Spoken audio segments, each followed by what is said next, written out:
असं वाटत होतं की चोर आहेत, पण तसं झालं नाही.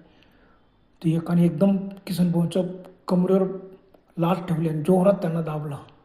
बस तो एकाने 2 पाय धरलेले आणि त्यांना डायरेक्ट असं आडवे झालेले ते.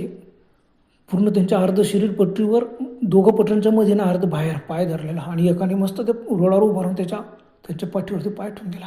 बापरे, काय होईल आता आपला.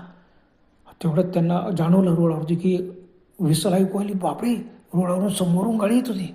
आता काय करायचं. मोठमोठ्याने ओरडायला, अरे मैं मर जाऊंगा, मैं मर जाऊंगा, मुझे छोड़ दो, मुझे छोड़ दो.